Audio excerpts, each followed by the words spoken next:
All right, so let me set up the stage. We were in Huaricocha at a ministry site called Ninawachi. These are all very big words. And there was fish on the menu that evening.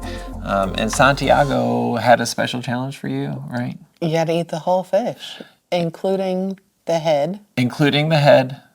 And the cheeks. And the cheeks. And the eyeball.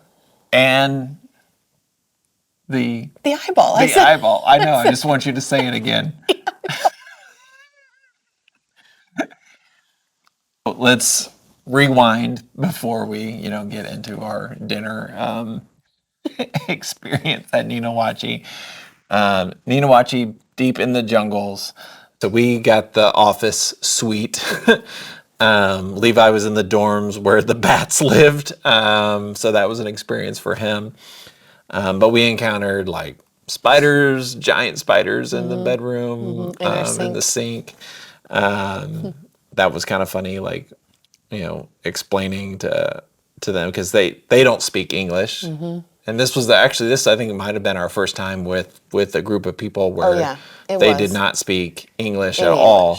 So we explained that there was spiders in a room. Like, should we kill these spiders? Is that harmful to the natural environment that we're living in? We don't know, all the answers. One guy told me, no, those are fine. They're not going to hurt you. Just leave them alone. Those are safe spiders. But then I asked Santiago, and he's like, kill them. He's like, why didn't you kill these things? So I had to, I don't remember if I did a coffee cup or something. I don't know. They were pretty big. I think they were Levi just said wolf they were spiders. Huntsman? Yeah. I don't know. Levi knows more about spiders than Steve Irwin. Anybody should.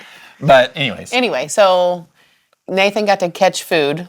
Yes, that's the fish that gets us to the fish story. Yes, they have a little tilapia pond on campus that they use as a food source. Yes. And so Nathan was super excited to try to catch fish, and so they do the net fish. Yeah, right? So he works on catching fish, and he learns how to clean said fish. Well, he watched clean because I don't think he actually participated in the cleaning at all. A little too gross for me. But he watched them, and so they caught all of our fish for dinner that night. And they fry the whole fish. Yes. Which was personally... just take the fish and just dunk it in oil. Yeah. It's not breaded or anything. It was just fried. They gutted it, but that was the extent of it. And I know people eat that all the time, but this was not something that I had eaten before. So it was You're not going to get this at Red Lobster. No, right? It was new for me. It was new for our kids. Me too. It was new for all of us. Right. I know it's not super uncommon for people to eat the entire fish, but for me, it was my first experience. It's uncommon in the United States to have a fish on your plate that has a face. To have anything that has a face on it is somewhat uncommon. The whole thing. And so Santiago did tell us, he's like, you have to eat the whole thing. And we're sitting next to people who are eating all of it. Licking, And so I'm like, all right, well, I'm here. I'm thinking, I'm going to I got a fish that did not have eyes. I don't know how you got that because I didn't choose my fish. It was put on the plate for me. And as a respectful human being, I accepted the fish given to me. You did. So this is my first time, so this is ignorance.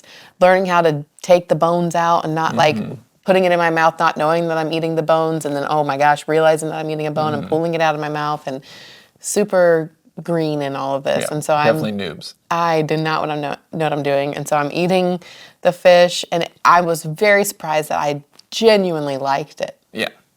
It was very good. The fish was fantastic. Very good. And I wasn't expecting that. I was expecting to just tough it up, swallow quickly. Right. Don't chew, just swallow. Don't think about it, yeah. And this is not the eyeball that you're talking about. This is just the fish. Yes. So I put it in my mouth, and I'm like, wow, this is actually really, really good. This is when I finally liked fish. I learned in my late 30s that, oh, wow, I like fish. Oh, wow.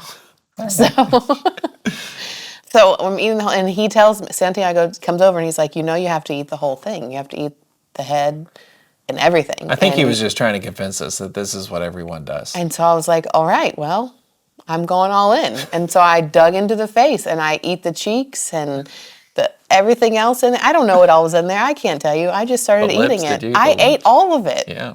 And it was so good. I loved it. The head was the best part. It was so good. So then he said, you have to eat the eyeball. And I was like, Come on, this Sandy. is where I might draw the line because everything else was good. I didn't want to ruin my experience of enjoying my fish. But he said, go for it. And so I'm like, my kids were like, you have to eat the eyeball, Mom. It was tiny, right? Very little. Yeah. So it's just a small little tilapia eye. So I ear up for it. And I put it in my mouth. And I go to bite down on it, fully expecting it to pop in my mouth. Like a gusher. And it did not pop. There was no squish. It was hard. Like a marble or And a jawbreaker. It was hard. And so the minute I realized it was hard, I had a major freak out in my mouth and just swallowed. So I didn't taste it. I didn't experience it. I just swallowed. So hopefully it digested. And I don't have a fisheye floating around. Oh, gosh. No, I'm just kidding. But yeah, so my kids all cheered me on, and I was the only one who ate that. You were the only one out of our... I think I didn't see anyone else eating fish eyes. Did you see them? Yeah, or they ate the whole fish. There was nothing left on their plate. So they had to have eaten the fish I guess eye. they did. I don't know. Maybe he was pulling one over on me. I don't know. I think he was, but I don't know. I ate it. So that's okay. That same trip, we were also eating another meal. It was white beans, and there was another meat in there. And they cooked for us, but they almost always served our plates for us as well. And so we just kind of ate what Nathan and Nora learned how to ask for less, and so they would get a smaller portion because they were very generous with their portions. But we were eating it, and I knew that there was something funky in there, but didn't ask questions. I just ate it, and it didn't taste bad. It was just the texture of whatever the other thing was a little bit odd. Yeah. It's a little chewy. And I was thinking it was a little odd, too, and Macy was sitting next to me, I think. Yeah. And she said, Daddy, what kind of meat is this? And I didn't really know. I didn't know either. But that's rule number one. Yeah. Like Missions Trip 101, like if you don't know what you're eating, you don't ask. Like that's... Just eat it. You just eat it. Just be thankful. And you say thank you. But then Santiago is sitting across from the table in front of me, and he starts speaking in Spanish, and then realizes that I don't understand what he's saying. And so he gets out his Google Translate and starts like typing in what he wants to say. And he shows me his phone, and it says, in Ecuador, we like to eat every bit of the animal. And this is cow stomach. And so I've got my daughter, who is 12 or so at the time, sitting next to me, asking me what this meat is. And I had to make the decision, do I want to tell her or not? I decided not to tell her and just say, oh, it's just beef. And we eat said meal. Then later, a month later, we finally revealed to the kids that they had cow stomach, and they were all like, whoa! Yeah. Like, you ate it. You didn't even know. But we made it through the tripe. That's not really unusual. It's also not uncommon, but again, first time for me. First time for me, too. It's okay. And it wasn't that bad.